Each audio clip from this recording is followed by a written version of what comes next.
ஓம் கருப்பசாமி போற்றி போற்றி போற்றி. என் அன்பு பிள்ளையே, உன் அப்பன் என்னுடைய தீபத்தினை நீ தொட்டுவிட்டாய் அல்லவா? என் குழந்தையே, இதனை தொட்டு நீ உள்ளே வந்த நேரத்தில் உன் அப்பன் கருப்பன் உனக்கு ஒரு முக்கியமான செய்தியினை இன்று சொல்லப் போகிறேன்.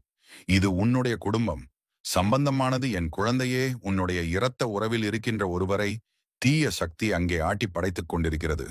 அப்பன் சொல்லும் பொழுது உனக்கு இதுவெல்லாம் வேடிக்கையாக கூட இருக்கலாம். இப்படியெல்லாம் கூட நடக்குமா என்று கூட உனக்கு தோன்றலாம். ஆனால் இதுதான் உண்மை. என் குழந்தையே, உன் அப்பன் கருப்பன் சொல்வதை கேட்டு உடனடியாக அவர்களை பிடித்திருக்கின்ற அந்த தீய சக்தியிலிருந்து அவர்கள் மீட்டெடுக்க வேண்டும். இல்லையென்றால் அவர்களின் வாழ்க்கையானது நரகமாக மாறிவிடும். என் குழந்தையே, அந்த இரத்த உறவு யார் என்று உன்னிடத்திலே அடையாளத்தை சொல்லிவிடுகிறேன். நீ நிச்சயமாக அது யார் என்று புரிந்து கொண்டு அவர்களை உடனடியாக காத்திட வேண்டும். என் தங்கமே, உன்னுடைய இரத்த உறவு ஒன்று எப்பொழுதும் கள்ள கவனம் தெரியாமல் யாரிடத்தில் எதை சொல்ல வேண்டும், யார் இடத்தில் சிறை சொல்லக்கூடாது என்ற சூதுவாது எதுவும் தெரியாமல் எப்பொழுதும் வெளிப்படையாகவே எல்லாவற்றையும் பேசக்கூடிய தன்மையினார் இருக்கக்கூடியவர். அவர்கள் வெளிப்படையாக பேசுவதால் என்னமோ சிலருக்கு அவர்களை பிடிக்கும், சிலருக்கெல்லாம் அவர்களை எப்பொழுதுமே பிடிக்காது. இப்பொழுது இவர்கள் பேசுவது சரி என்று சொல்லிக் கொண்டிருப்பவர்கள் சில நாட்களுக்கு பிறகு இவர்களின் கருத்துக்களில் முரண்பாடு ஏற்பட்டு இவர்களை மோசம் என்றும் சொல்லிவிடுவார்கள். அப்படிப்பட்ட ஒரு உறவு எப்பொழுதும் அருகில் இருப்பவர்களோடு நெருக்கமாக பேசிக் கொண்டிருக்கிறார்கள். இவர்களுடைய இந்த பேச்சின் காரணமாக அடிக்கடி பிரச்சனைகளையும் இழுத்து கொண்டு வந்து விடுகிறார்கள். யார் ஒருவரிடம் நல்லபடியாக பேசிக் கொண்டிருக்கிறார்களோ அவர்களுக்கும் இவர்களுக்கும் கூடிய விரைவில் பிரச்சனைகள் வரத்தான் போகிறது என்பதை நீ புரிந்து கொள்ள வேண்டும். ஏனென்றால் அந்த அளவிற்கு தான் இவர்களுடைய பழக்க வழக்கங்கள் எல்லாம் ஆரம்பத்தில் சரியாக இருக்கும். ஆனால் போக போக அதுவே மிகப்பெரிய பிரச்சனைகளாக மாறிவிடும் என்பதை நீ மறந்துவிடக்கூடாது. இப்படித்தான் எல்லோருடைய வாழ்க்கையிலும் ஒவ்வொரு விஷயங்களும் நடந்து கொண்டிருக்கிறது. இந்த சமயத்தில்தான் என் தங்கமே, அவருடைய வாழ்க்கையிலும் பிரச்சனைகள் மாறி மாறி வந்தாலும் ஒரே ஒரு உறவோடு அவர்கள் எப்பொழுதும் பகையினை வளர்க்காமல் நல்ல உறவோடு இருந்து கொண்டிருக்கிறார்கள். ஆனால் மற்றவர்களின் பார்வைக்கு இந்த உறவு நீடிக்காது என்று தோன்றினாலும் அவர்கள் பல நாள் வழக்கத்தை அப்படியே தொடர்ந்து கொண்டிருக்கிறார்கள். இதற்கு ஒரு முக்கியமான காரணமும் இருக்கிறது.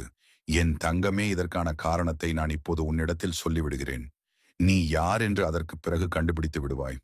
என் பிள்ளையே, நான் சொல்கின்ற இரத்த உறவானது அருகில் இருக்கின்ற அந்த உறவோடு எப்பொழுதுமே அதிக நேரம் செலவிட்டுக் கொண்டிருக்கிறார்கள். அவர்களுக்கு ஏற்படுகின்ற அத்தனை பிரச்சனைகளுக்கும் அந்த உறவுதான் காரணம் என்பதை இன்னமும் அவர்கள் உணரவில்லை என் குழந்தையே. இவர்களுடைய பழக்க வழக்கத்தை நிறுத்திக்கொள் என் குழந்தையே. நாளை உன்னை மற்றவர்களிடத்தில் இவர்கள் இழுத்துவிட்டு வேடிக்கை பார்ப்பார்கள் என்று நீயும் சொல்லிவிட்டாய். ஆனாலும் அவர்கள் உன்னை விட அந்த உறவுக்குத்தான் அதிக முக்கியத்துவம் கொடுத்து இப்போது வரை பழகிக் கொண்டிருக்கிறார்கள்.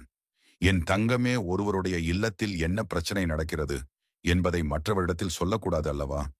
அது மட்டுமல்லாமல் உனக்கான உதவிகள் தேவைப்பட்டால் கூட நல்லவர்களிடத்தில் நீ கேட்கலாம் தவிர இது போன்று தீய எண்ணங்கள் கொண்டவர்களிடத்தில் நீ இதையெல்லாம் பேசக்கூடாது அல்லவா? என் குழந்தையே, அவர்கள் எப்படிப்பட்ட எண்ணம் கொண்டவர்களாக இருக்கிறார்கள் தெரியுமா? உன்னுடைய பிரச்சனை என்று நீ ஏதேனும் சொன்னால் உன்னிடத்தில் மனம் வருந்தி கேட்பது போல பேசுவார்கள்.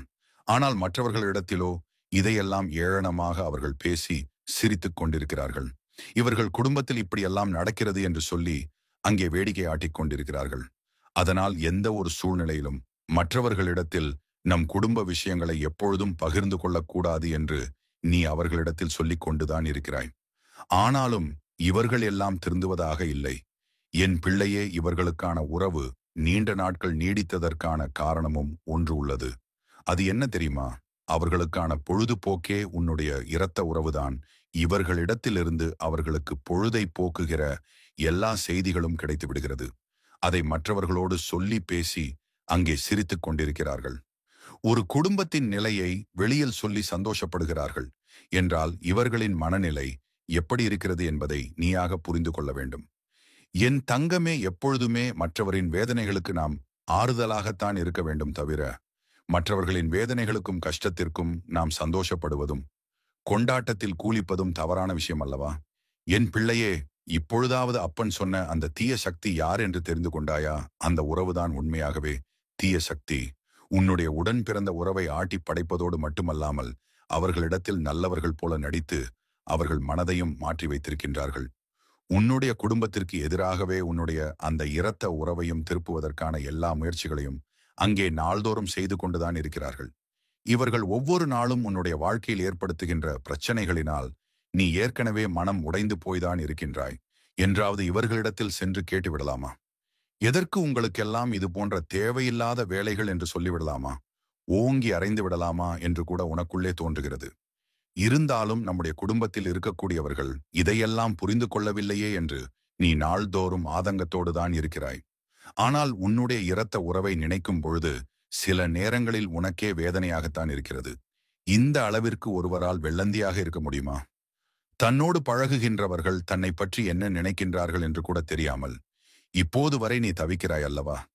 என் தங்கமே, சரி, பரவாயில்லை என்று இதையெல்லாம் இப்படியே விட்டுவிட முடியாது அல்லவா?